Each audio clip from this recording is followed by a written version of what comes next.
alongside U.S. Envoy Steve Witkoff about their role in helping to accomplish the deal between Israel and Hamas after their 2-year war. National security and military analyst Dr. Rebecca Grant with her takeaways from the interview. They said at the end that it's very delicate and they're really going to have to stay on top of the situation, which is why we have both Witkoff and Kushner back in the Middle East today. I was struck that they had met in person with the 4 Hamas negotiators, and how much that Israeli strike on Doha in Qatar had been a turning point where they seized the opportunity to get the Arab world aligned to pressure Hamas and then bring Israel on board. Left-wing New York City mayoral candidate Zohran Mamdani gleefully campaigned this week with a notorious Brooklyn imam who is an unindicted co-conspirator in the 1993 World Trade Center bombing and who has been linked to other terrorist activity in the United States, including urging jihad on the Big Apple. The Democratic frontrunner to become the city's next mayor was seen laughing and grinning while standing arm in arm with Siraj Wahhaj at a mosque in a photo the socialist posted to X a day after the first mayoral debate. President Trump condemned the photo. I think it's a shame that that particular man is endorsing him and very friendly with him. You can see there's a relationship. He blew up the World Trade Center, right? Ina Vernikoff is a Republican New York City councilwoman. This is an abomination, and combines with his wishes to defund and dismantle our police. This is a guy who is an Islamist sympathizer. He's in the picture posing with an unindicted co-conspirator of the 1993 World Trade Center bombing. He has the full support of CARE, which is also an unindicted co-conspirator in the Holy Land Trial Foundation terrorist case. His wife shills for Hamas. His father, a Columbia University professor, justifies suicide bombings as legitimate resistance. This is a guy who is an Islamist, a jihadist, and he's going to be extremely dangerous for New York City should he become mayor. The chair of the Des Moines School Board has ended her U.S. Senate campaign, citing the ICE arrest of the school superintendent. Does this mean her political ambitions are over? Chris Woodward has more. Jackie Norris has been on the Des Moines School Board since 2021. One of the things she pointed to for her Senate campaign was having run a school district as a school board president. But since ICE arrested Ian Andre Roberts for being an illegal immigrant from Guyana, Iowa attorney and broadcaster Jeff Stein said this is the kind of thing that can really stick. When you are saying that your main qualification is your great leadership running a school district as a school board president, and it becomes the butt of a national joke, it's really hard for you to call upon that as a great qualification. Norris has tried to say it was not the school board or the school district's fault for the ICE arrest of Ian Andre Roberts. The school district has even filed a lawsuit against the consulting firm that did the search for Roberts and other candidates. Do you then revert to the fact that you were chief of staff to Michelle Obama? Well, I'm not sure the political climate in Iowa is necessarily one that would embrace that either. So both Jackie Norris and her husband John have tried for higher political office themselves, and to this point it hasn't worked out, and this certainly would seem to be a disqualifier for many voters. I'm Chris Woodward. U.S. Transportation Secretary Sean Duffy says many air traffic controllers are now working without a paycheck, and some have begun taking other jobs in order to make money. He says Democrats are responsible for the shutdown and has a simple message for that party. Democrats, open up the government. Again, it's important for space. It's important for air travel. It's important for America. Negotiate with Republicans. Pass this clean CR. Forget about the illegals for now. Have the conversation when everyone's back at work. More news online at afn.net and on the AFN mobile app. I'm Rusty Pugh. The loss of a child through abortion, miscarriage, or stillbirth affects the emotional health of families. Feelings of anger, sadness, and regret can be overwhelming. There is hope and healing in the aftermath of a reproductive loss. Call the International Helpline at 866-482-LIFE to talk with someone who has been where you are and healed to help others. Your call is confidential. 866-482-LIFE. Welcome to Today's Issues, offering a Christian response to the issues of the day. Here's your host, Tim Wildmon, President of the American Family Association.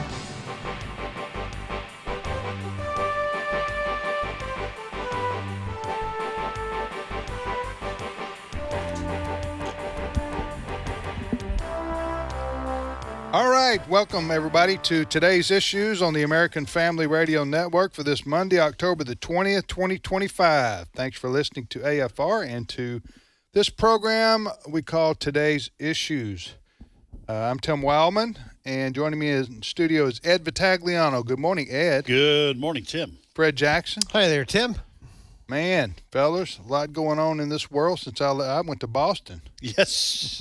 Please it wasn't even in the springtime. Please come to Boston, and I went with about 100 of our other folks who support us. A lot of our supporters were with us in our Boston historical tour last week, and met a lot of great folks.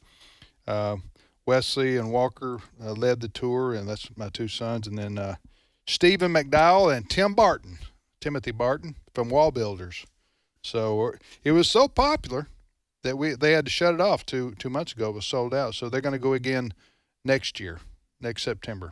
Oh, okay. All right. So, and I told him, you need to recruit Ed. That's Ed's old stomping ground, Boston. Yeah, as long as I don't have to take care of the tour. No, you just got to show up and eat. Oh, then I'm recruit me. I volunteer. Show up and eat and get on the bus and ride around. That's all you got to do. Went to. Now, how many did you grow up in Boston or Nashua or both? No, but I was born in Melrose, Massachusetts. So you have Boston, the actual city, and of course it's surrounded the greater Boston area. I was born in Melrose, and my childhood was in Peabody and Wakefield, Mass. And then my dad moved the family across the state line to Nashua, New Hampshire, and that's where I spent the rest. But that's only half an hour from Boston, right? Yeah, or from the Boston area. It's not far. And then I of course went to Boston College. Right. And so I say the Boston area when someone says that's where I grew up. I no longer say New England because, and this is a true story, because I was teaching high school history way back in the 80s at a Christian school. First day of class, 11th graders. They said, "Where are you from? You have like an accent." And I said, "I'm from New England." And the kid sitting in the front row said, "Cool, you're from Europe." And I said, "Oh, this is going to be a tough class." "No, I'm not from Europe. New England." Of course, Fred, you're from further north. But now, if you get if you come in contact with a native Bostonian who's lived there for a long, long time, like we did at the restaurant we went to, one of the restaurants several times I had this, but you have to watch their lips move in order to understand what they're saying, because they have a very unique. Bostonians have a very, very unique. It's not just the accent; it's the words. So what you would call, for example, I'm sure you and Fred would call like a water fountain. We called it a bubbler. Right. Different words. It was a water bubbler, is what we called it. So with the accent, it's bubbler. Yeah. And it's just. It's a unique thing. It's a unique language. Yes, language unto itself. It's part of the English language family tree, but barely. it's a unique. Anyway, we had a great time. If you want information on next year's Boston tour, including the Freedom Trail, and also went to Concord and Lexington, and went to where the Mayflower landed. Yep. How about the Constitution? The Constitution went there. About the ship, I mean. The ship, the USS, went there. So a lot of great things to see in the Boston area. If you've never done that and wanted to go, I think they're going in September. So check it out. Here's the website to check it out, wildmongroup.com. Wildmon, WILDMON group.com is the website for the Boston tour, and the other tours will be going on in 2026. All right, Fred, what is happening in this here world? Well, let's pretend for a moment that it's the nightly newscast, and here are the headlines for today. The ceasefire in Gaza is holding again. No one knows for sure how long. Volodymyr Zelensky, the Ukrainian leader, says his meeting with Trump was positive despite some tense moments. And last but not least, President Trump calls the leader of Colombia a lunatic. Those are tonight's headlines. That's the headlines. Oh, me. Trump did call another foreign leader a lunatic? Yeah, I'm shocked by that. Okay, well. Is this the Colombian president? Yes. Trump most of the time holds his tongue. So this is unusual. Not lately. So what did start with that one? What is that about? That is all about that Trump is accusing the Colombian leader of basically, much like Venezuela, sending dangerous drugs to the United States. And Trump basically at one point this weekend, I'm not sure if he has a lot of extra time on the weekend and he just bursts. He says, unless we can, they agreed to stop this growing bad drugs, et cetera, shipped to the United States, we'll go down there and I'm paraphrasing a little bit here. We're going to just burn those fields. So when he's through with Maduro in Venezuela, he's going to take on Colombia, or perhaps Gustavo Petro simultaneously. Wait a minute. Burn those fields. Okay. Where the drugs are grown. Burn those fields. What? He's talking about literal fields in the country of Colombia where they're growing these. Is that what he's saying? Yeah, Trump besides a lunatic, he called him an illegal drug leader. And to back up his point, President Trump's point, he says he will slash assistance to Colombia. Apparently, we have been giving foreign aid to Colombia, and he says we're not going to do that anymore. Yeah. Ed, what do you think about this diplomacy we got going on here? Well, first of all, I don't mind tough talk with these foreign leaders, especially in our own hemisphere. I think my personal opinion, although guess how many presidential campaigns I've run and won? 0. Okay. So President Trump has certainly, I would say he has his approach. He's not taking advice from me. I think you do this kind of thing behind the scenes. All right. You talk to Gustavo Petro. I just like saying it. This is the president of Colombia. That's the first I've heard of him. What's his name? Gustavo Petro. Gestapo? No.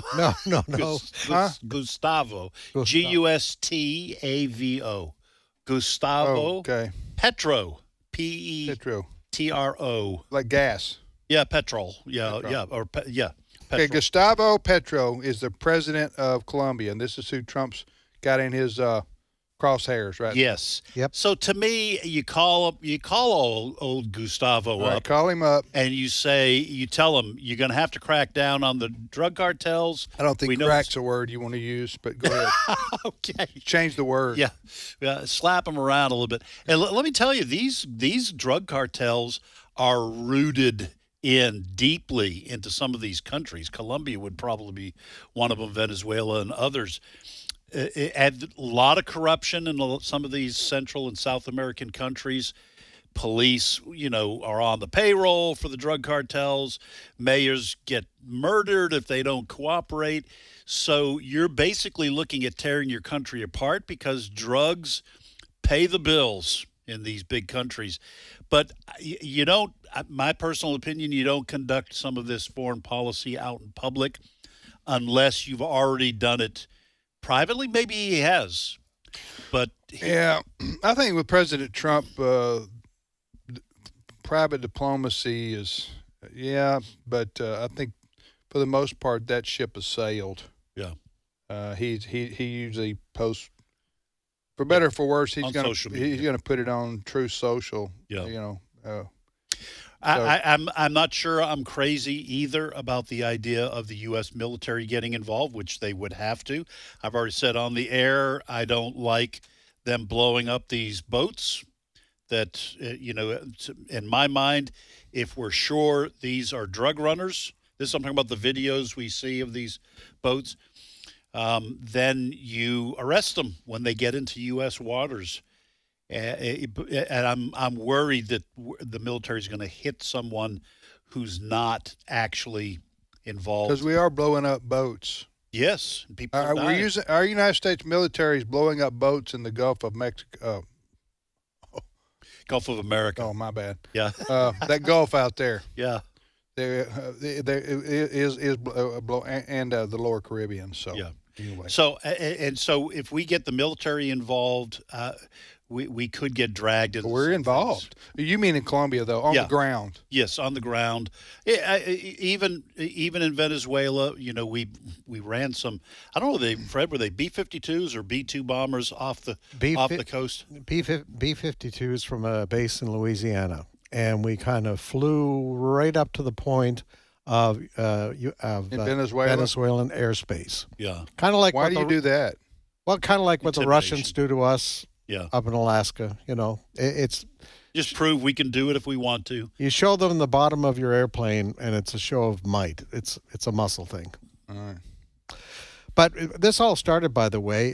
Pedro was at the United Nations a few weeks ago when all the world leaders were giving their speeches, and what ticked President Trump quite a bit was that while he was there, Pedro gave a speech in which he told American soldiers to disobey Trump's orders. And he was talking about the Trump administration going after illegals, et cetera, et cetera.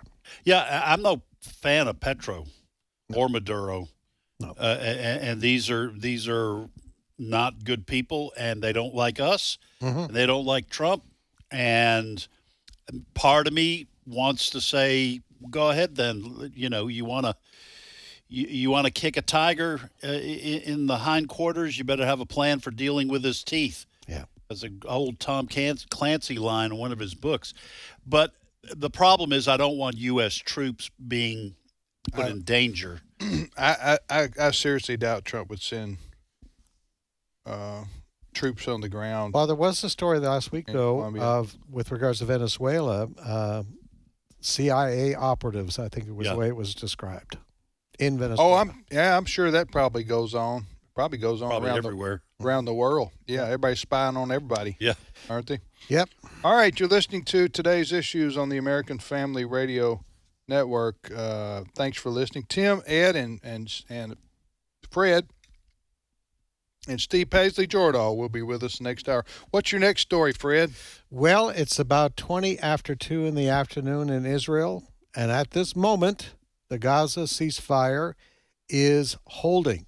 In fact, this morning, U.S. envoys Steve Witkoff and Jared Kushner arrived there to try to shore up things, make them a little bit more secure. This is what they had to say before they headed there. Cut number 2. Hamas right now is doing exactly what you would expect a terrorist organization to do, which is to try to reconstitute and take back their positions. Right. The success or failure of this will be if Israel and this international mechanism is able to create a viable alternative. But is it remotely possible that American troops go into Highly unlikely. No. We're going to have a weapons buyback program. This is all linked to amnesty and disavowing violence if Hamas people want to stay there. We are well on top of it. Who is that last voice? Steve Witkoff. Okay. He sounded kind of like Trump in that. I guess maybe if you hang around. Yeah, but if you're around somebody for long enough, like Fred's saying there. Yes. And if this ceasefire holds, the next step in this 20-point agreement is that Hamas must disarm. And I tell you what, if I was a betting man, Hamas disarming, we know what they've been doing over the last several days. They've been executing Palestinians who they feel have been unloyal to them, just in the streets, in Rafah in particular. So, and 2 Israeli soldiers were killed in the last 48 hours. But there is a peace there for the moment. Now, President Trump was asked about all of this. This is what he had to say about what's going on in Gaza right now. Cut 3. We're going to have to see what's happening. We want to make sure that it's going to be very peaceful with Hamas. And as you know, they've been quite rambunctious. They've been doing some shooting, and we think maybe the leadership isn't involved in that, some rebels within. Is the ceasefire still in place? Yeah, it is. Yeah, so there you have it. All right, help me, fellers. Help me out here. Okay. Let me ask a question about this. You may or may not have the answer to it. First of all, President Trump and his administration and his team there deserve great credit for their initiating this 20-point plan. Absolutely. Yep. And for getting both parties, Israel and the Hamas, to agree to the terms and conditions. I know that Jared Kushner, his son-in-law, and what Marco Rubio and others, I don't forget, there was another gentleman who was on the ground during the negotiations representing the Trump administration. Can't recall his name. But anyway, in Egypt. So they got all this worked out. But getting something worked out in an agreement and then following through with it completely is two different things. Now, the first step has been followed through with for the most part, and that is with freeing of the hostages. Yes. Those hostages that were alive, 20 of them 20. were freed. Yes. Okay. Then the bodies of the deceased, some of them were returned, but not all of them, right? By Hamas to Israel. Now, I don't even know if they can. Who knows if somebody's been passed away for a year or something like that? Their body's decomposed. They're who knows where they are? I mean, how do you even guarantee you're going to get them back? You know what I'm saying?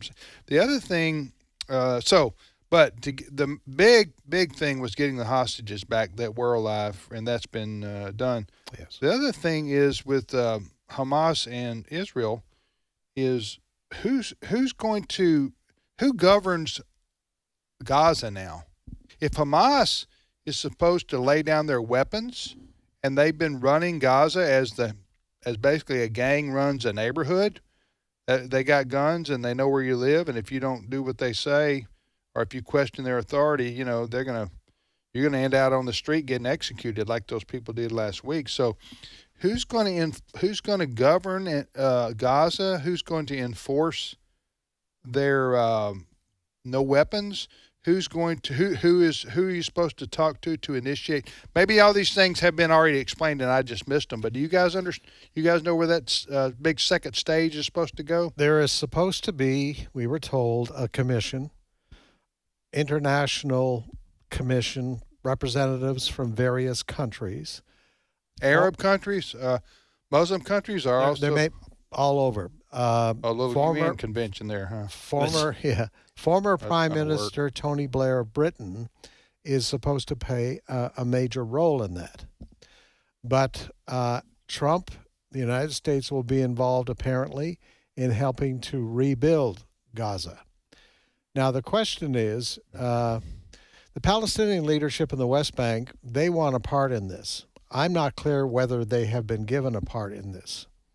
So Hamas, and the thing with Hamas, unlike our U.S. soldiers, Hamas doesn't wear uniforms. How do you know that you have dealt with all the leadership of Hamas? You don't. No. They can grab a weapon any time.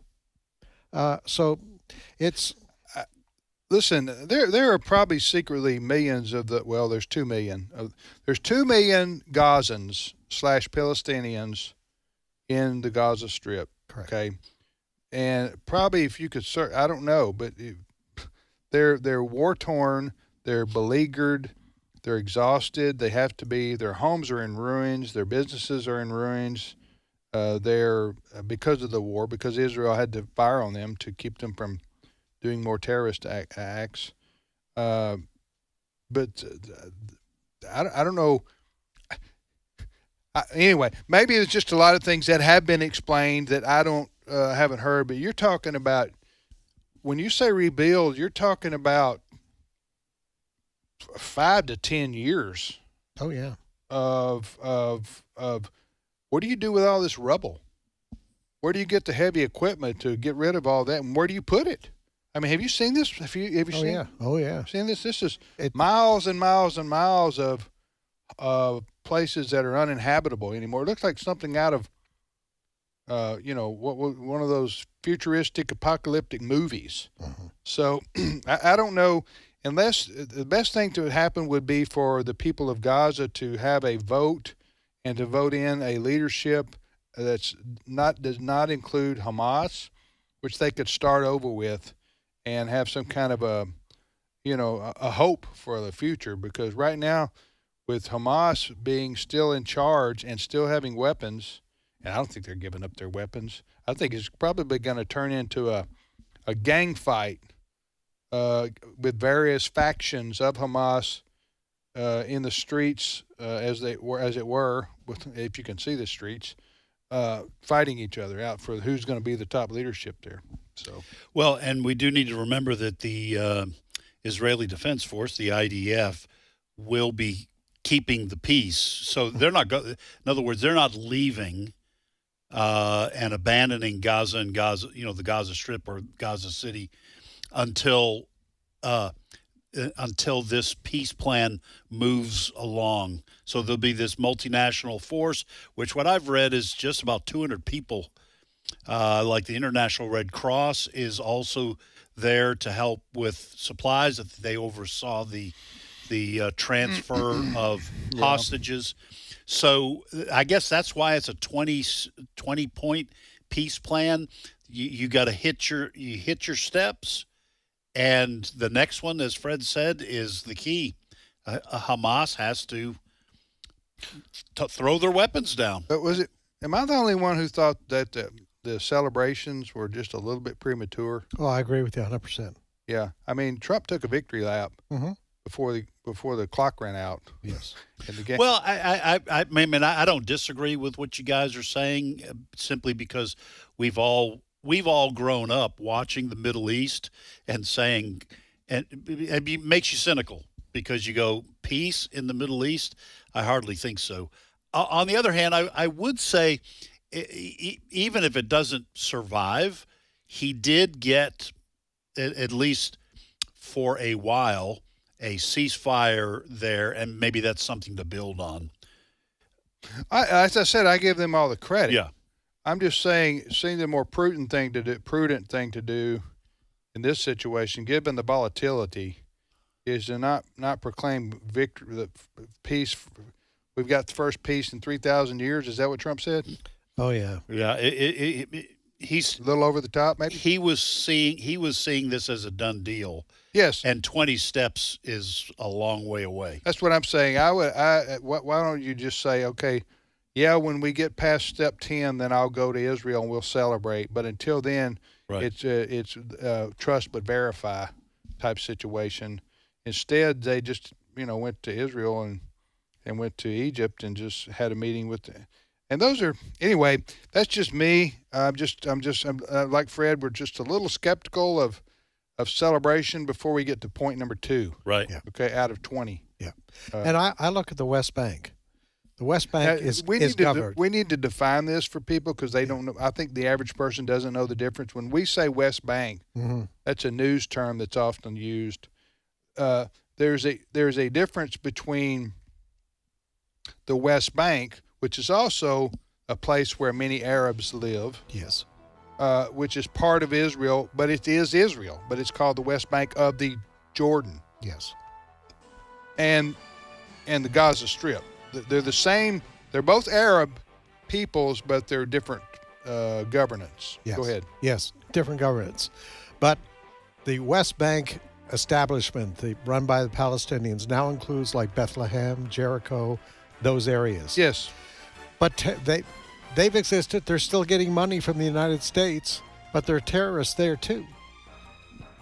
And they come into Jerusalem, and so we have to kind of try to remember they don't think the way that we do here. Yeah, but the Israelis are pretty well locked down that, Fred. Yeah. They're pretty well locked down that people coming over from the West Bank to do terrorist activities in Jerusalem. We'll be back momentarily with more of today's issues. It's my turn. Here is your host for My Turn, Don Wildmon. In 1953, authorities found a Japanese soldier hiding in the Philippine jungles. The soldier, who had been hiding there for 9 years, was unaware that World War II was over. The poor soldier wasted 9 years of his life, foolishly hiding in the jungles. As strange as that story may seem, it is not as strange as another that could be told over and over again of countless individuals who are hiding, they think, from God.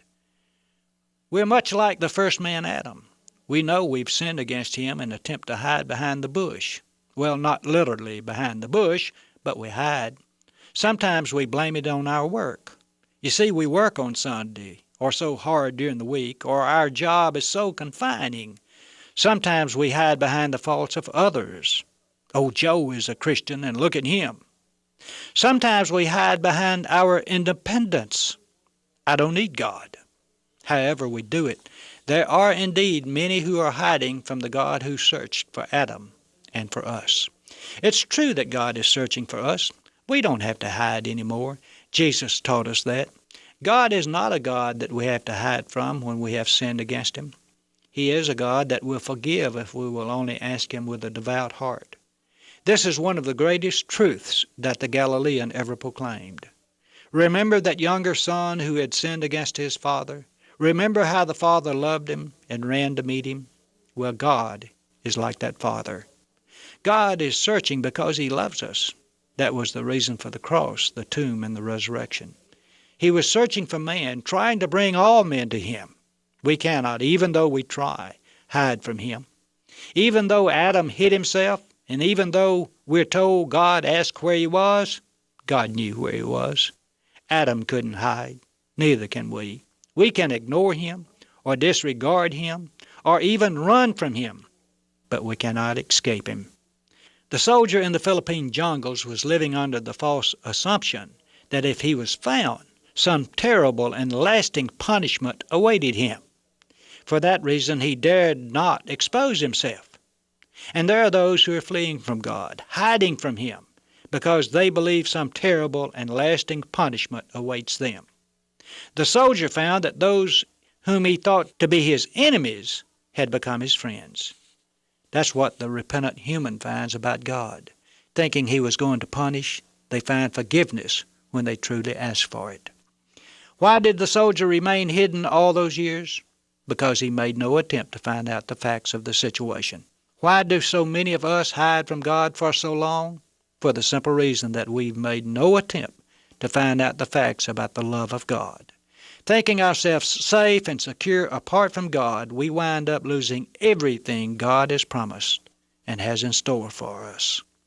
The greatest injustice that we could do ourselves would be to remain hiding and fail to seek the love of God which awaits us. This has been My Turn with Don Wildmon, a production of the American Family Association. Thriving families, a powerful military, and a strong economy are the three pillars needed to rebuild our country. Psalm 11:3 asks, if the foundations are destroyed, what can the righteous do? In the video, 3 Steps to Rebuilding America, Walker Wildmon addresses that question. If our military is not serviced, so to speak, it's not going to be ready to perform, and it ultimately becomes ineffective. Find 3 Steps to Rebuilding America and much more at stream.afa.net. The Lord looks down from heaven on all mankind to see if there are any who understand, any who seek God. Psalm 14:2. American Family Radio. This is Today's Issues. Email your comments to comments@afr.net. Past broadcasts of Today's Issues are available for listening and viewing in the archive at afr.net. Now, back to more of Today's Issues. Hey, welcome back, everybody, to Today's Issues on the American Family Radio Network. Tim, Ed, and Fred, we thank you for listening to AFR. So this federal government shutdown, it's been going on how long now? Week three? Yep. Okay, is it starting to impact the everyday person out there yet, Fred? Well, it depends. It's unfolding over time. Who doesn't get money? There's EBT cards holders may start. Are they not getting money? They may start to not get their money. You'll see some riots. You probably will. If that happens. The big thing, and Transportation Secretary Sean Duffy was on Fox this morning, air traffic controllers. Now, in the last pay period, they got half a paycheck. We are told now in this period coming up, they're not going to get anything. Now, they are regarded as essential workers, but there have been places already where these ATC guys do not show up for work. Sean Duffy talked about this morning. It's cut number 7, Brent. Yeah, so first off, I want to say thanks to all of the air traffic controllers who show up to work. They're doing great work. They got, you're right, a partial paycheck a week ago Tuesday. Their next paycheck comes a week from Tuesday. And in that paycheck, there will be no dollars. They don't get paid. And so I think what you might see is more disruptions in travel as more of them look to say, how do I bridge the gap between the check that's not coming and putting food on my table? And we've heard they're taking Uber jobs. They're doing DoorDash, figuring out ways to keep their families afloat. I mean, it's a very real problem, Ainsley. And again, a lot of them are paycheck to paycheck. So I hope we don't see more disruptions. But as this gets closer to payday, I think you could see more of that through the airspace. Well, that's not very reassuring. Absolutely not. If the last people we need to, take off is, excuse the pun there, is air traffic controllers, because, I mean, I'm not in any way suggesting that anything would be intentionally dangerous that they would do. I'm just saying that our country can't afford for the air traffic controllers to be not being paid and then find other jobs. And who knows, are they working 8 hours at another job and then trying to come in and do something like that, which would require their full physical and mental attention. You know what I'm saying? Right. Oh, absolutely. I guess that's what I'm trying to get across. We can't afford for that to happen. Now, these federal government shutdowns are usually over by now. Yes. And surely it'll come to an end in the next week. Well, Ed, have you been part of the negotiations yet? I've been in the negotiations, and I'm telling you, they're not going well. You talk about Italians start negotiating, people listen. Am I right? That's the history of. You're right. If you want to go with ethnic stereotypes, yeah, sure. I'm trying to give you. We're going to throw. I'm trying to give your people into the Atlantic Ocean with. That's never happened before. Cement overshoes.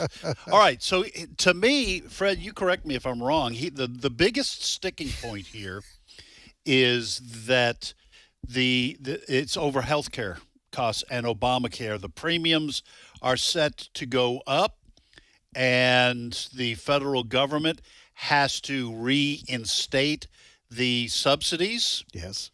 That the federal government pays so people can go on Obamacare. Obamacare is actually very expensive. It's a very expensive form of health insurance. So the subsidies coming from the federal government are the only way that a lot of families can maintain their health insurance through Obamacare. The Democrats have wanted to include illegal immigrants in this. The Republicans say no way. And the Republicans have always said their goal was to eliminate Obamacare. I don't think that's going to happen at this point. So to me, that's where the sticking point is. The Republicans are saying, no, we are not going to have the government subsidies for illegal immigrants. Have I got that right? Yeah. No, and what the Republicans are saying, okay, let's get the government back to work, and then we can negotiate on the new fees for Obamacare. You're right about the Republicans definitely do not want healthcare dollars going to illegal immigrants. All right? So that is the big issue. The House Speaker and the majority Senate leader are both saying, let's get the government open again. We'll sit down and we'll negotiate with you. So far, the Democrats are not willing to do this. Well, so I was reading the House Minority Whip, Catherine Clark. She's from Massachusetts, and her argument here is that this is the one battle where we have leverage. Yeah. So the Republicans are saying, let's get the government open. We can start negotiations. Democrats are saying, no, keeping the government shut down is our only point of leverage to get you to come and agree with us. Well, the other thing that's talked about in the background, and some Republicans have said there's still the option of getting rid of the filibuster, which means you'd only have to have 50, and just a few senators. So far, I believe 5 Democrat senators are needed, and they have been willing to budge. That's where we are. We're talking about air traffic controllers, and I just would invite our audience. There is an app called Flight Aware. You probably have heard of it. Yeah. Those I'm showing the guys here, okay, listeners. I'm looking. Fred's showing us in studios, flightaware.com, right, This Fred? is just the East Coast. Those are all the airplanes Planes in the air right now? that ATC is managing, air traffic controllers. Oh, wow. And, you can scary. zoom in on New York and Washington and Boston, and there's bad weather. That makes it all the more complicated. So when Sean Duffy talks about concerns about air traffic controllers, some of them having to go out and find Uber jobs, he said, to put food on the table, that puts a lot of pressure. And I tell you what, Democrats, of course, Democrats have the mainstream media still on their side. The mainstream media is painting the Republicans as the bad guys in this and will continue to do so. The other sidebar story to this is that Chuck Schumer took a lot of heat when he caved there back several months ago on a continuing resolution. So now many people say he's facing a primary next year. AOC would like his job. That's the top. Is she going to go after his Senate seat? Yes. AOC v. Schumer in New York, huh? Yes. That's what Versus. they say. Let me ask you I this. think Schumer loses that race. Do you really? I do. Let me ask you this question.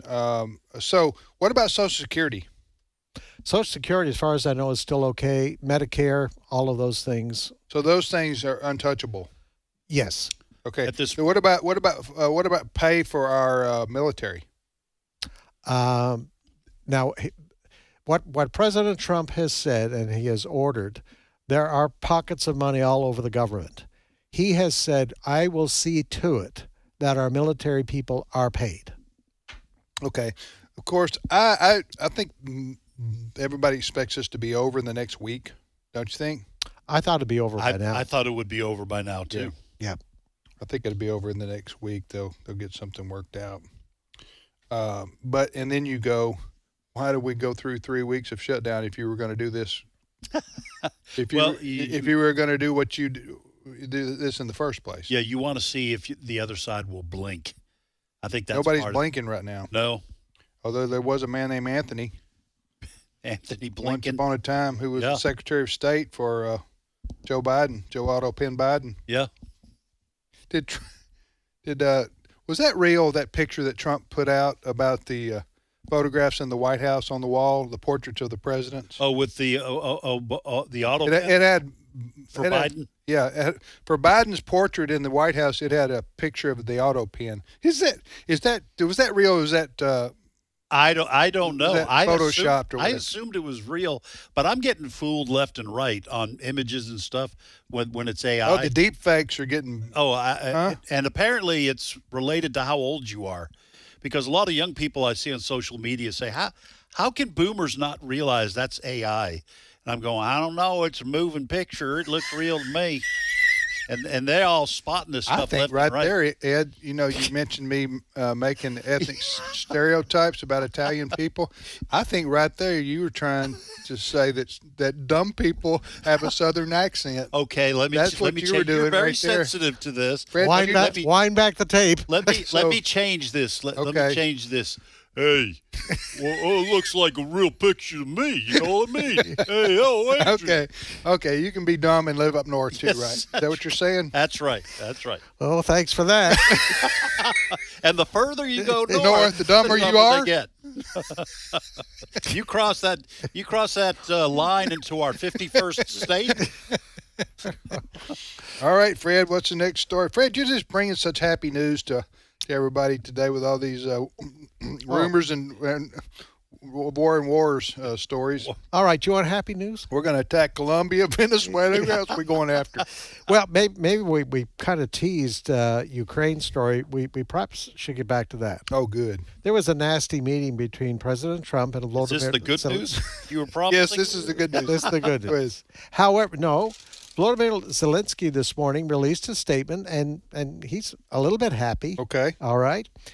He says his meeting with U.S. President Donald Trump last week was positive, highlighting what he sees as continuing American interest in economic deals with Kyiv. All right. So here we are. Let's remember, where all this got started. Remember the heated meeting between Zelensky and Trump way back way back when. Which January, heated February. meeting. This is like a bad couple you see out at dinner all the time. Always fighting. Yes. So a nasty meeting, and then they kind of made up, and then Trump had his meeting with Putin in Alaska, and they were buddies for a few minutes, and then Putin basically continued bombing the very next day, so Trump was very upset with him over that. And then about 10 days ago, President Trump said, to Ukraine, hey, why don't you guys, we'll work with you, and you can keep all your original territory. Remember that? Because he was mad at Putin. Right.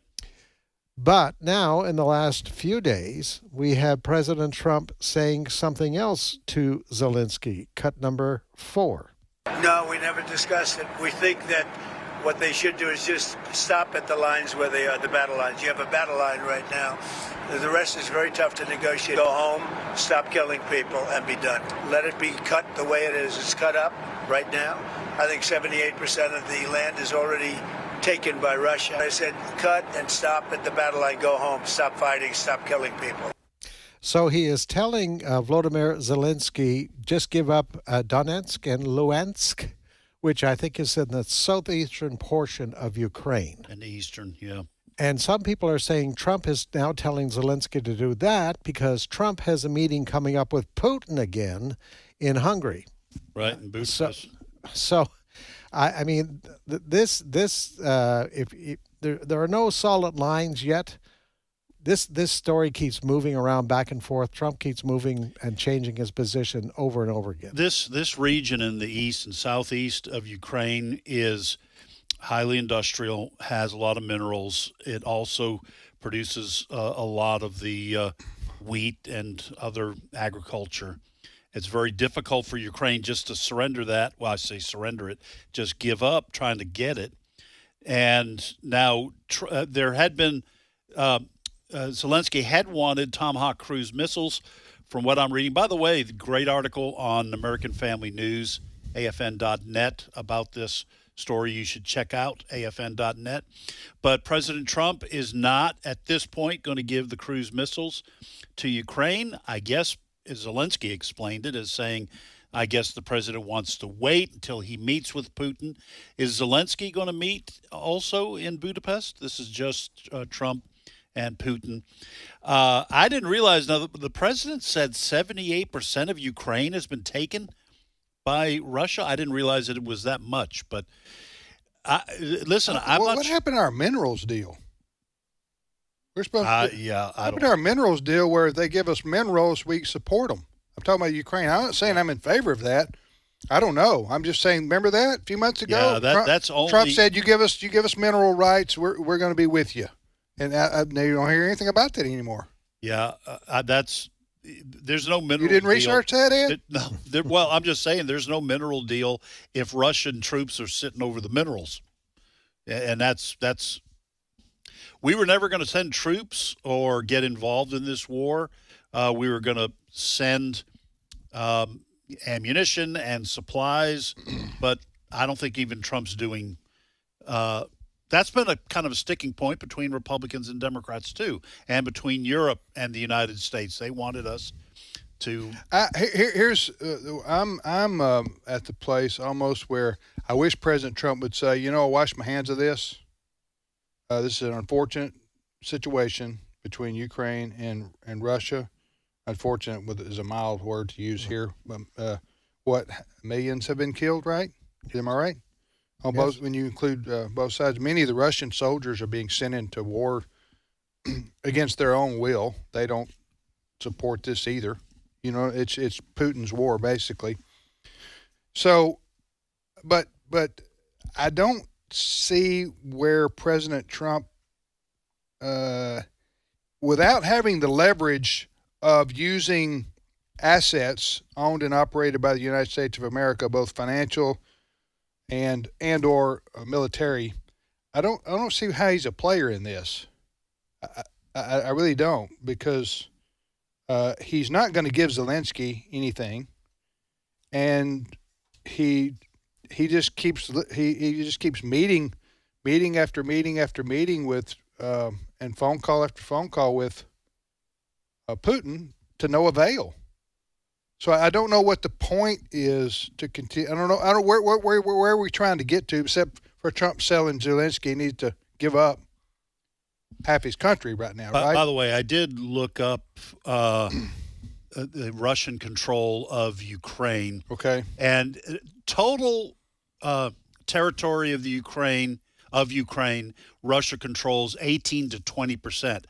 But in these important southeastern regions, Luhansk, they go by oblasts, kind of like we would say region or province.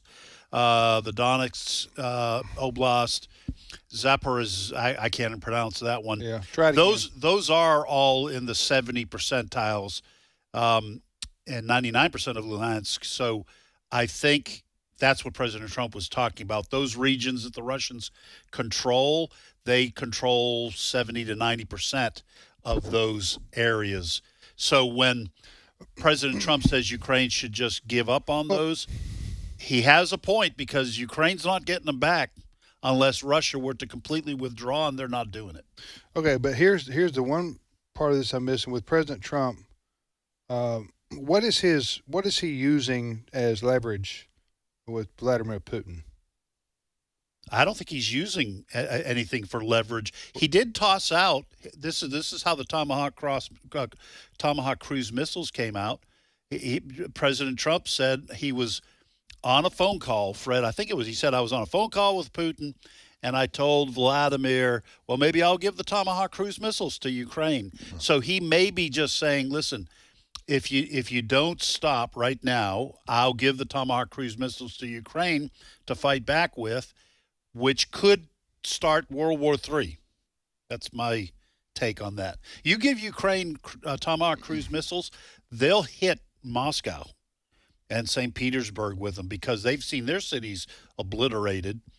And once you do that, you risk Russia hitting places in Europe outside of Ukraine, I think. That's just my 2 cents. That's the only. I think it just appears to me that President Trump has used up his usefulness in this, because he's been trying for a year now, right, to get something done, and I think Vladimir Putin knows that Trump has no cards to play. Well, Trump does have cards to play. He's just not going to play them. Well, what's the difference? Trump could say, if you don't stop talking to Putin, we'll get involved. Why hasn't he done that yet? Well, because he doesn't want U.S. troops involved. He doesn't want to risk a wider war in Europe, and Putin knows it. Well, so I think you're proving my point. Although you, the point is, does Trump have cards to play? He does, but to your point, he's not going to play them because he promised. And Putin knows that. And Putin knows that. Right. And Putin also knows Ukraine's not pushing them out. Yeah. So Putin and the rest of Europe's not getting involved. So Putin is saying, you guys keep telling me to. They've already said, Russia's already said, the defense minister has said, there is no way we're allowing a pro-Western government in Ukraine. We either will own all of it, or we'll have a puppet government in Ukraine. That's our goal. Okay. And nobody's going to stop them from doing it. Nothing's going to stop us now. That's huh? It's again, to your point, President Trump should not have said, I can get this done in 24 hours during the election. And he is involved trying to appeal to Putin's better nature. I don't think the man has a better nature. And so he is wasting his time. Zelensky does not want to surrender that territory. It is kind of sad, though, in a way, to see Zelensky has – they've been – and I know people say, well, Zelensky and Ukraine is corrupt. Well, okay, I'll give you that. But I would say, 95% of the world is. Yeah. Okay, but I would just say this. They've done all they can do to fight back against Russian invasion. Right. Of their country, of their sovereign country. And they got some help initially from the United States, money, and from Europe. But I think Zelensky knows that's why he has his hand out, because if he doesn't get any more help from Europe or the United States, especially militarily, then it's over, right? his country will be swallowed up by Russia. Right. And we were talking about in the first segment about what Trump's saying to Venezuela and Colombia. Okay. You're on our doorstep. All your drugs are coming into our country. So clean it up or else. And I am not excusing what Russia did. Their mentality is the same.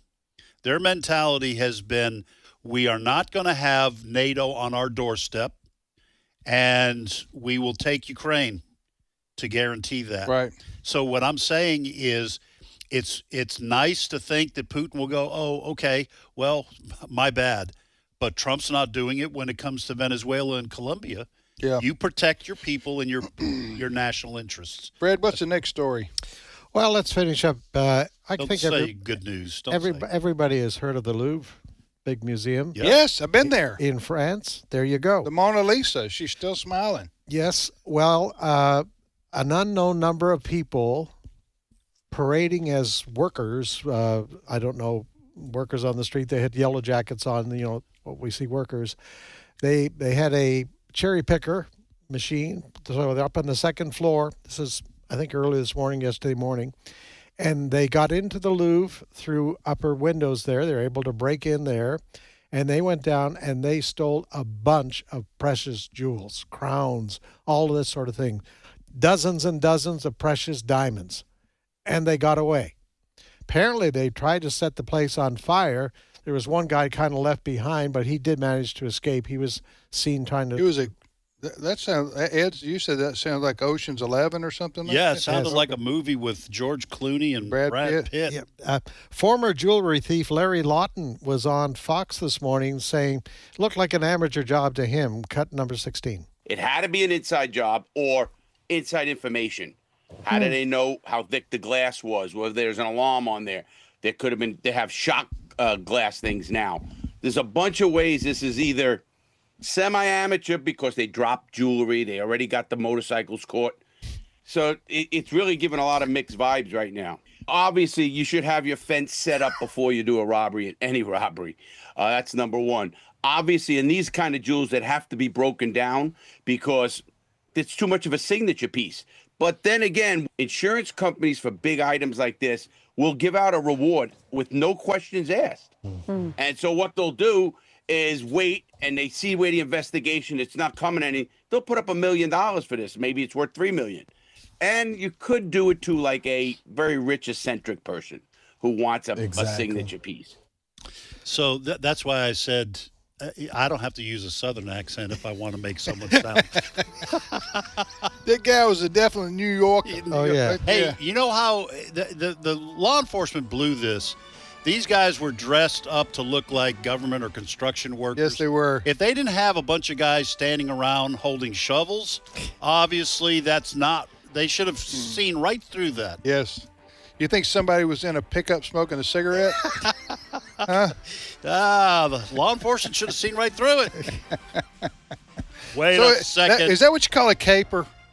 That's a caper. Okay, yeah. That's what I've been waiting to use that word for like 5 years. So as soon as that guy started talking with that New York accent, I looked over at you. Forget about it. Forget about it. We'll be back. Back when I used to rob people.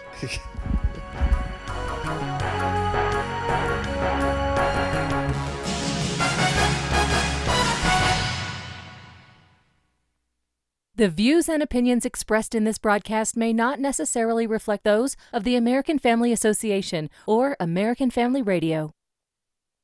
Faith, family, freedom. American Family Radio.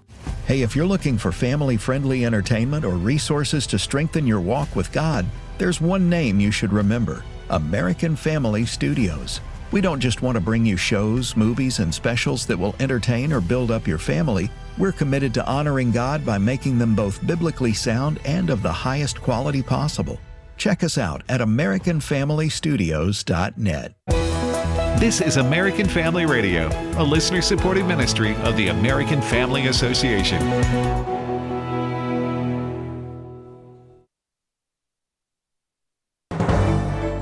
American Family News, I'm Rusty Pugh. The government shutdown continues as lawmakers have yet to pass a spending bill to reopen and fund the government. House Speaker Mike Johnson criticizing Democrats for voting down a GOP proposed funding bill. This is the first time in history that any party has had the audacity to shut down the government over a totally clean, nonpartisan continuing resolution.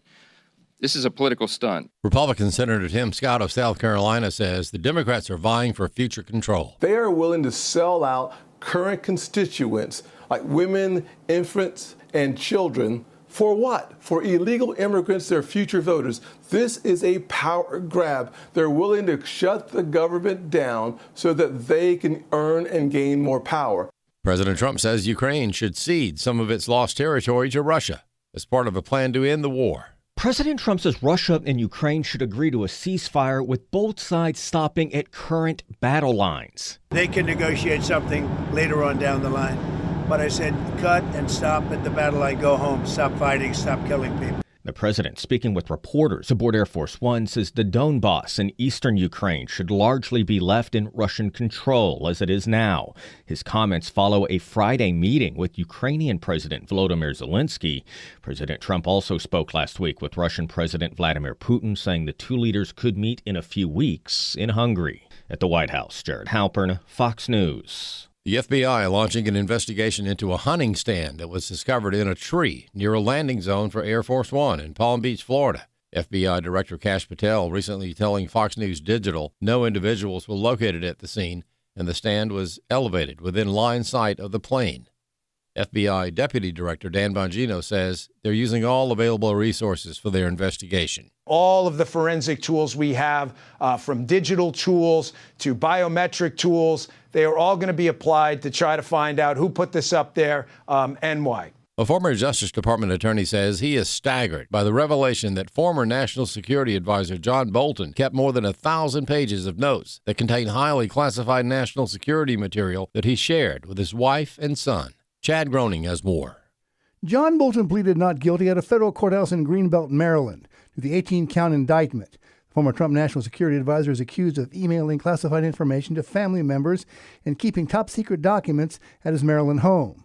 Authorities contend that some of the sensitive material was exposed when operatives, believed to be linked to the Iranian government, hacked Bolton's email account he used to send the diary-like notes about his activities to his relatives. J. Christian Adams is the former Justice Department attorney who is founder of the Public Interest Legal Foundation. I can't believe he had all this top-secret information in his house.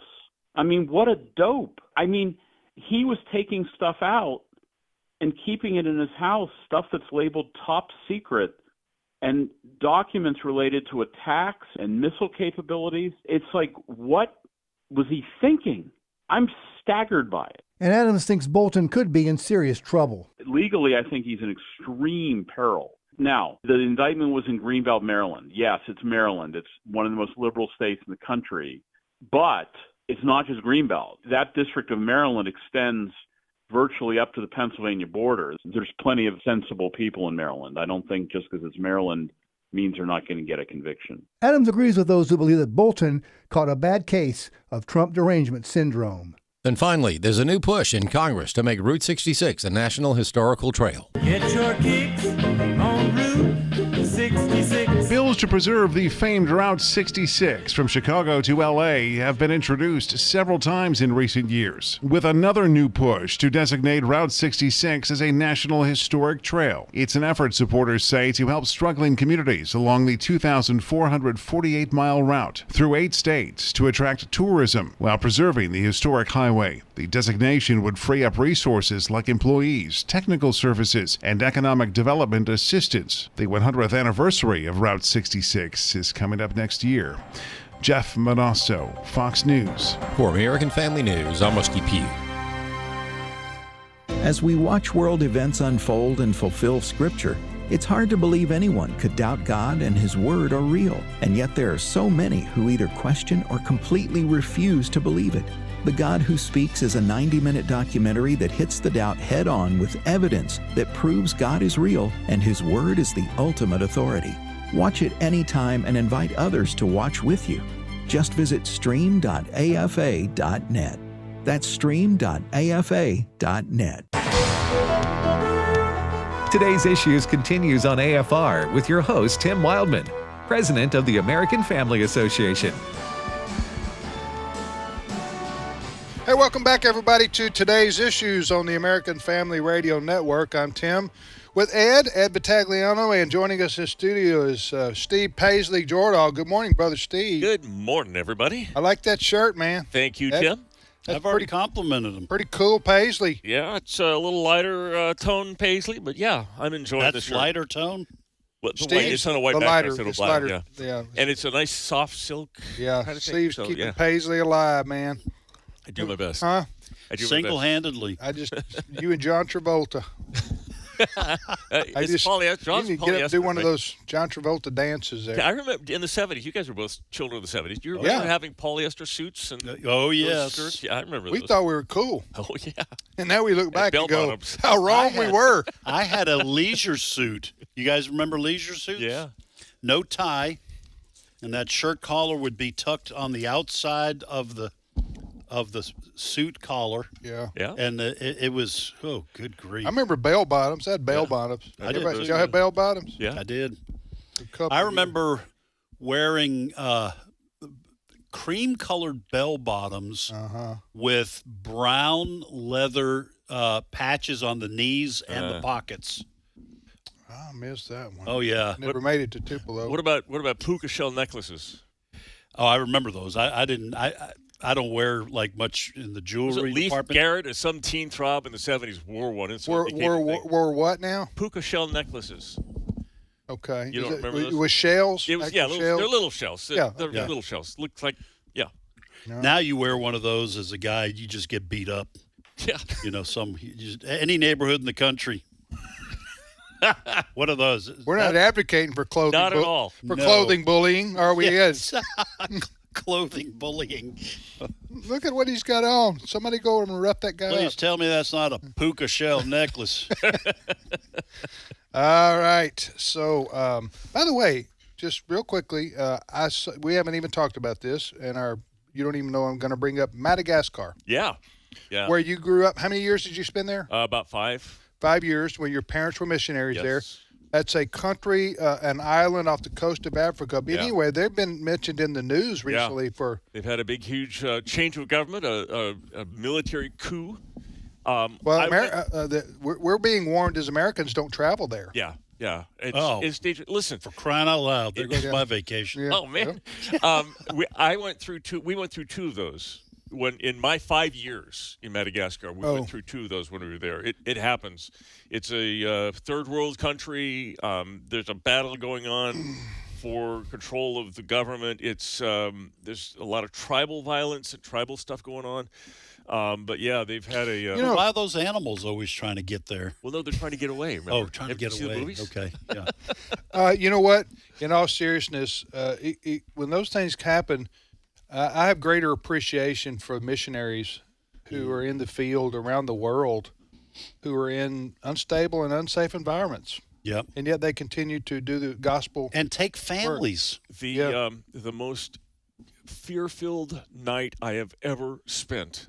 I remember it. It still brings me chills. They had one of these coups, and the president declared martial law, and it was a shoot first, ask questions later martial law.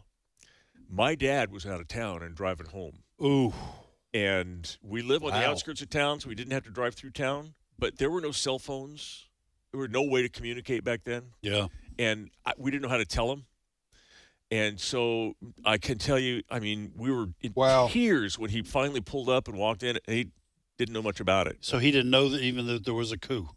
No, I don't Or believe he did. I martial don't law. remember that he did. Yeah. But he certainly certainly didn't stay away, which is what we would have told him to do. Oh, I've never been so terrified in my life. Well, but he made it. And, He did. Okay. Yeah. 5 years, though, you spent there in Madagascar. Very formative years. I was about 9, 10, 11, 12, 13. Right. So You learned to speak French there. I did. Well, I learned to speak French in France, preparing to go there. Oh, yeah. okay.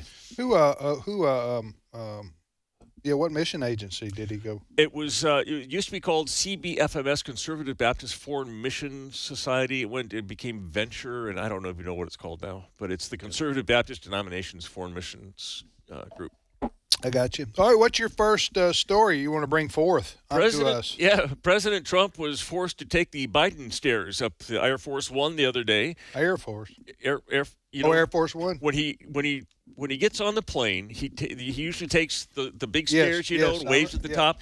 Well, this was in Palm Beach, so it was home. He was leaving, so he wasn't going to be waving to a whole lot of people. But the Secret Service asked him to hurry it up and take the short set of stairs that Joe Biden used to have to start taking because he couldn't get up the big ones. But Trump has no problem getting upstairs, but they wanted him in and off the tarmac as soon as possible because the Secret Service found a tree stand, a hunting platform on some trees with a direct line of sight to Air Force One and the stairs. So they don't know whose it was, who put it up there. They don't know anything about it, but it was a threat enough so that they told the president, we don't want you exposed for very long at all, so we want you to get up those stairs quickly. Dan Bongino was on Fox News. He was talking about this, Cut 15. I was on the phone yesterday back and forth with the D2, the deputy director over at the Secret Service, Matt Quinn, great guy. They were very concerned. Their security sweep discovered this hunting stand. The director was, Kash Patel, was directly involved right away. I'm on the email chain with him. He ordered an immediate response. I believe we had our plane flown down there. This hunting stand was appropriately dismantled, being flown to our lab. I believe it's there right now. And all of the forensic tools we have, from digital tools to biometric tools, they are all going to be applied to try to find out who put this up there and why. This is a zero-fail mission, Lawrence. Zero fail. You can't have a mistake here. It's just not. I haven't been a Secret Service agent and now an FBI agent and with the NYPD. I can tell you, this is one of those missions where there's no do-overs. That is scary. So I'm not trying to be critical of anybody here. Why? It seems like that you would have a regular sweep of all the areas surrounding Air Force One. That's probably how they found it. Well, but I mean, it's been up there for a while. I don't know. Okay. They don't know how long it's been up there. If it's brand new, then it might be. They just found it. I haven't read anything about whether it's old or new. Okay. Because that's. I mean, there are hunters out there who can shoot for hundreds of yards. Oh yeah. And you don't want, like Bongino said, there's no do-overs on this. You know, when you're a Secret Service, you can't be wrong once. Right.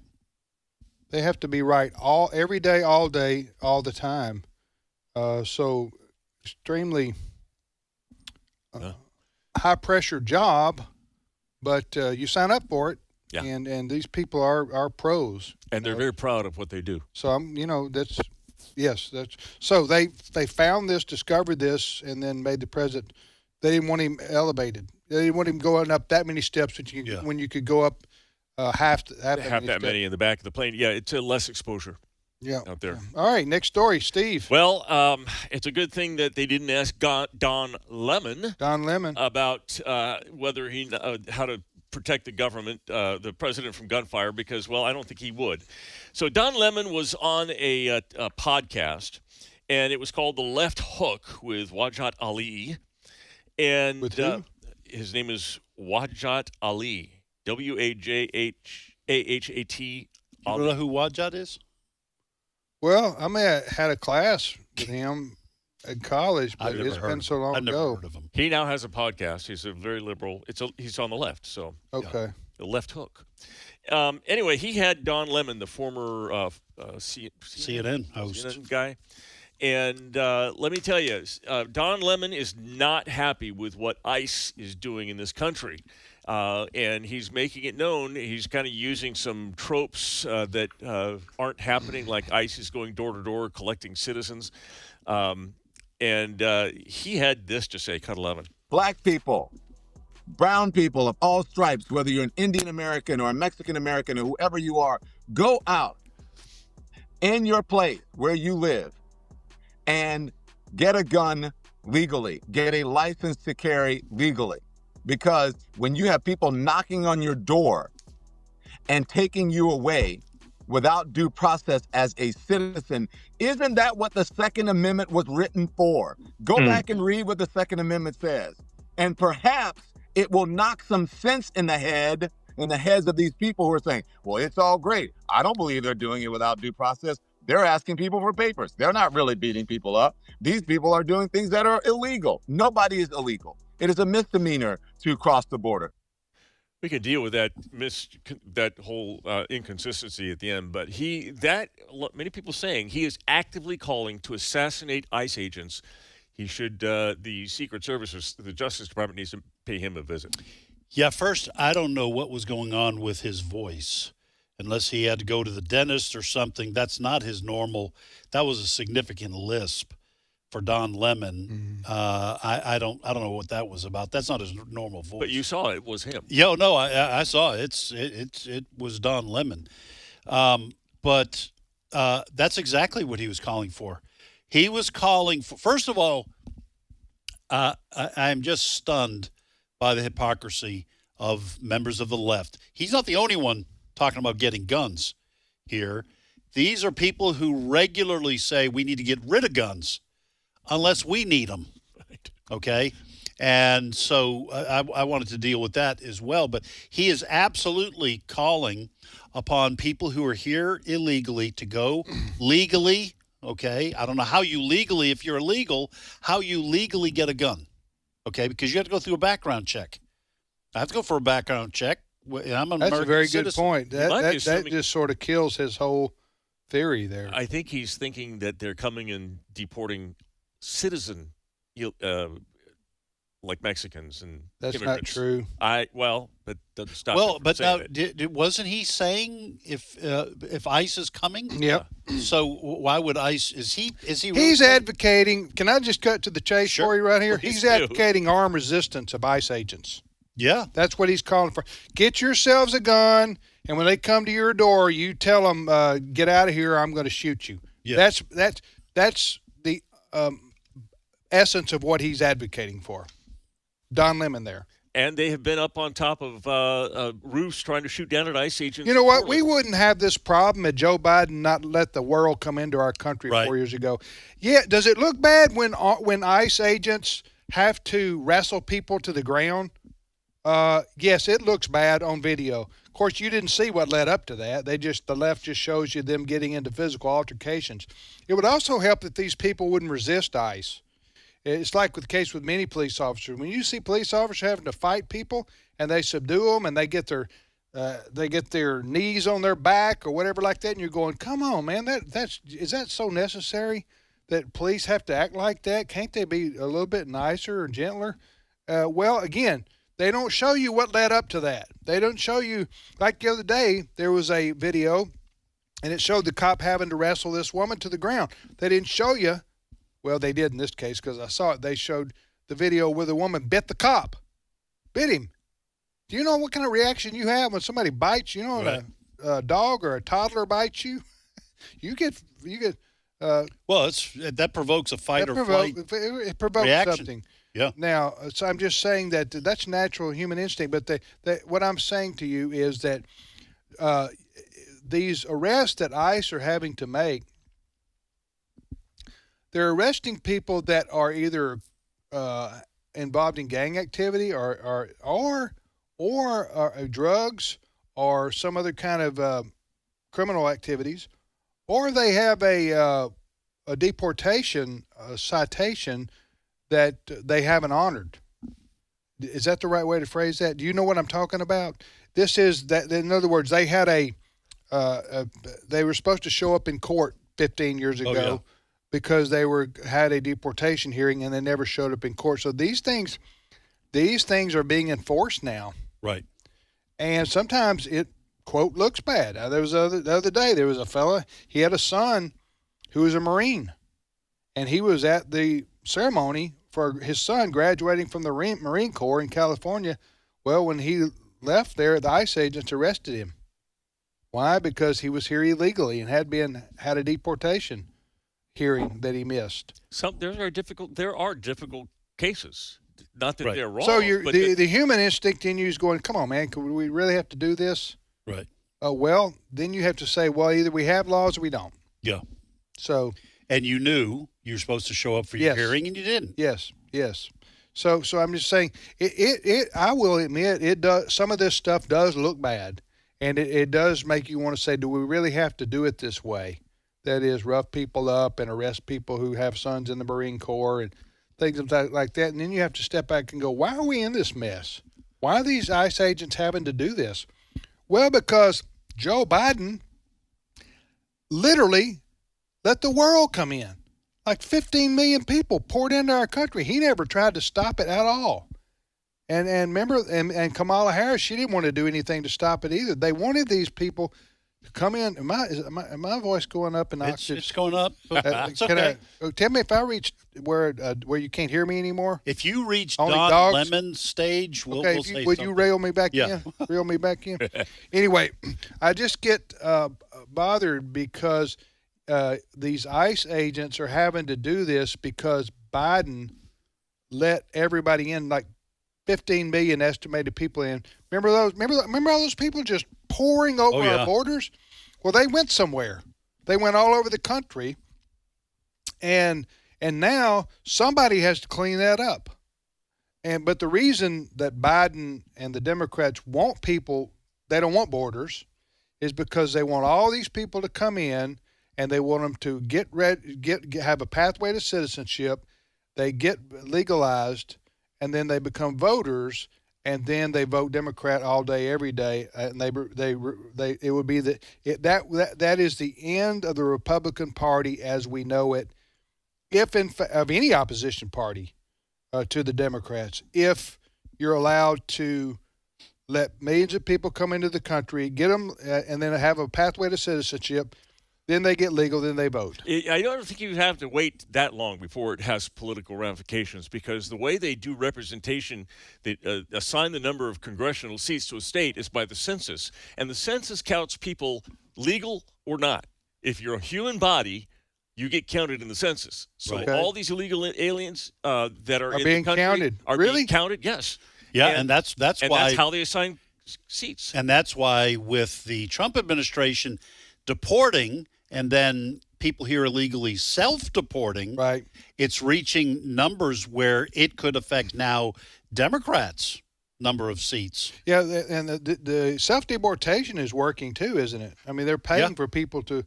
You can leave the country, and we the United States federal government pay you to do so, right? Well, or they just leave because they don't. And then you can reapply to come here legally. You get back in line, but they'll free flight home, and they'll treat you very nicely. They're very much appreciated if you do that. Yeah. All right, you're listening to Today's Issues on the American Family Radio Network, and my octaves have come down. Now, you're doing better. I think it's taking a deep breath. Yes, I don't think my blood pressure went up though. I didn't feel that. Can you feel that? Can you feel? Sometimes you can get a little dizzy or something. All right, Steve, what's your next story? Back in 2023, California voted to set up a reparations task force, come up with a number. How much reparations for what? For slavery. So all these African-American descendants of slaves who are still, they say. They had slavery in California? I thought that was only in the American South. It doesn't matter, Tim. If you're black in America, they say you are affected because 150 years ago we had slavery. You might be descended from slaves, but moved to California. Okay. So, anyway, California voted to have reparations? They voted to set up a panel to decide how much reparations. And here's what they came up with. They wanted, some said they wanted as much as $200 million per person, but they were willing to start with just just $1 million. Now, $200 million per potential person is more money than is on the earth. It's in the multiple trillions of dollars, and there's not that much money in the whole world. This is stupid. It is stupid. Well, they realized. Are they really doing this? Well, here's the thing. They did set up the committee, panel. The panel. And they realized because the people that were running the panel and the people that came to the meetings wanted $200 million per, and they had a way of figuring out that math. They said that was what they were worth. They said they couldn't do that. So in the end, Gavin Newsom said, well, reparations is more than money. And so he has just signed SB 518, which creates the Bureau for Descendants of American Slavery, the first ever permanent state agency dedicated to advancing reparative initiatives. They are charged with, among other things, confirming descendancy, public education and outreach, and reparative program coordination. So in other words, They are giving the state the authority to round up all the personal, genealogical, genetic information of black people living in the state and storing it in a database, which is foolproof. What could possibly go wrong? Well, when you put it like that, that's just so ridiculous. That's just all that is pandering. Yeah. To people and to what do you call it? Just pandering and trying to virtue signal is all that is. Just virtue signaling. That's just look. I would be worried when you start talking about, hey, we're setting up a panel to give you every black person who thinks they were or might have been descended from a slave $200 million. Bet me that some of the people who are on the list didn't go, okay, well, we're gonna max our credit cards, and we're gonna borrow money and get cars because we got $200 million coming, and then you find out it's not coming. I did that. You did that already. It didn't work. No. Huh? I listen. But what I'm saying is, there are some people who said yes. I know it's $200 million coming. Well, they're dumb. Way. They're dummies. Okay. If you did that, I got some oceanfront property in. Yeah, use some of that money to buy some of my land. All right. Go ahead, Steve. What's your next story? Last Friday, the Dodgers beat the Milwaukee. No, I'm sorry, where I just lost. We got Jane Fonda and fried chicken. Oh, let's do that instead. Okay. Yeah. Thank you. So Jane Fonda was at a recent ceremony meant to bless all the animals. She's a very kind-hearted person. The actress, she was there to bless all the animals at there's a church service that happened. St. Francis of Assisi. She was an animal Jane lover Fonda too. went to church? The annual feast of St. Francis of Assisi. Where was that, New York City? It was New York City's largest Gothic cathedral. Okay, so they brought in a bunch of animals to the into the church? Yes, they did. And they blessed them. They showed them walking a camel down. Yeah. So every year they come and they bless the animals, and Jane Fonda wanted to be, bless the animals. Sure you would. Of course, after the procession of the animals, Jane Fonda headed to Harlem for the fried chicken and collard greens at Melba's. That's hilarious. Jane Fonda went to the blessing of the animals at the church. And then went to eat some.